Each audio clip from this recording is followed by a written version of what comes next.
Greetings again from Bike Fitness Coaching, where we're going to continue our Bike Fitting 101 series as part 2.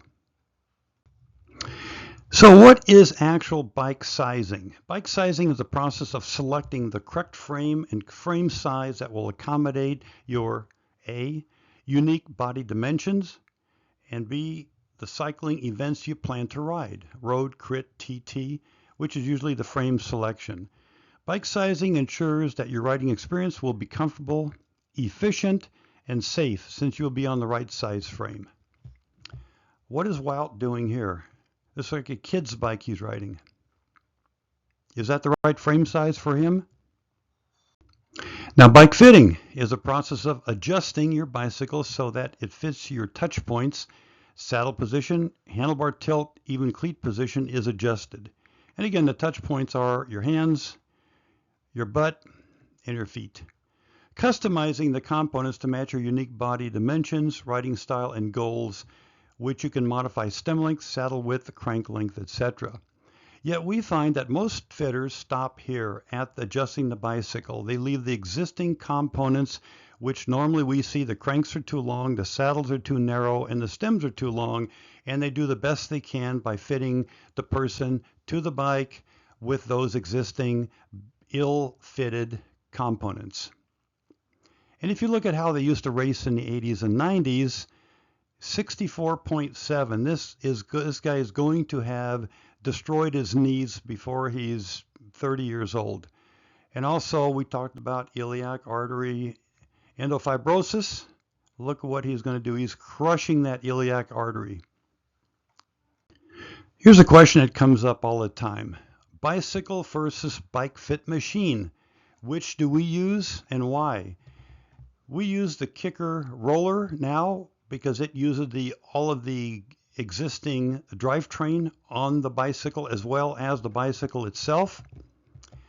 The Guru is another fit machine that is out there, and we'll show you why in the next slide.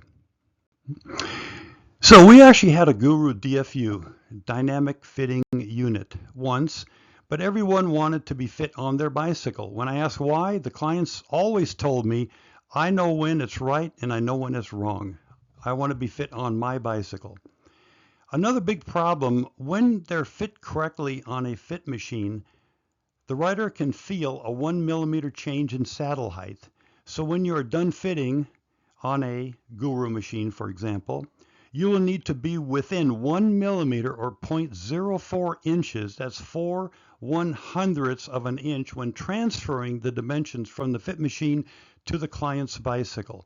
And just to show you, you have to be within that spec right there, taking the fit off of the Guru machine and placing it onto the bicycle to get the saddle height, saddle fore-aft, everything correct, which is basically impossible. So why does a bike fit matter? It matters for comfort, performance, better efficiency for longer rides, and what we really tout is injury prevention. So what are the key components of a bike fit? Frame size and geometry, i.e. bike sizing, flexibility and body mechanics, crank arm length analysis, cleat alignment, shoe analysis, saddle position, handlebar reach and height. So is width that important? We can get to that within a different video. Insole selection and helping the rider get into the right position to pedal correctly. Poor bike fits often lead to several common cycling issues. Saddles that are either too high or low, causing cycling inefficiency and knee pain. Saddles are either too far forward or too far back, putting stress on the thighs or the knees. Crank lengths that are too long cause knee and hip pain, and as we also talked in the last video, iliac artery endofibrosis. Hand numbness, neck and back pain, hot foot, numb toes, foot pain. These are all things that can be fixed with the correct bike fit. So here's our bike fit process, or what to expect in a professional fit. We do a questionnaire, a discussion of their needs and wants, and where they are. A bicycle safety check. So while the client is changing, I go over the bicycle, see if there's any cracks in the carbon tubing, Are the wheels in good shape? In general, is the saddle in one piece? What do the shoes look like, etc.? We do a bicycle safety check next. Then we do an off-bike physical assessment to see where they actually are, how much mobility they have, flexibility, what they can tolerate. On-bike assessment, once we get them on the bike, we can show them that based on the physical assessment, which part of this is adjusting the cleats, we can start checking the cleats, shoes, and then the fit itself. Saddle width, saddle type, saddle positioning. Once that's set, we can determine crank length determination. Then go back to saddle positioning. If we have to change a crank length, it's going to change the saddle height and the saddle fore-aft, which is modified. Then we check this again and determine, go back and forth until both are correct. Lastly, cockpit positioning based on form or function or type of event. A DIY fit versus a pro fit. When does a DIY fit work? Well, it usually doesn't. And when to see a pro fitter? Before you have problems, the best time to see a pro fitter is right as you get your bike. Roll it out of the shop, put it on the bike rack, and take it to the fitter. And how to find a pro fitter? Well, IBFI has a lot of good qualified fitters. Level 2, 3, 4. 4 is the highest. Or you can come and talk to us and we will help you in your part of the country or world.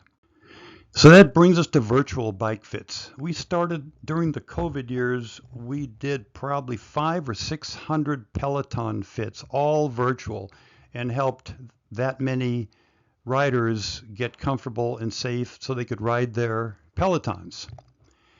We have fine-tuned the process, and we do a lot of virtual bike fits for people all around the world now, and from the comfort of your home, of your home itself. No need to take a heavy Peloton or kicker bike to a bike fitter. We can also do your bicycle itself. Here is a virtual bike fit being accomplished right now. Uses the same bike fit process as in studio, including pre-fit questionnaire, physical assessment, and motion capture video analysis. We walk you through what needs to be changed, and you make the suggested changes.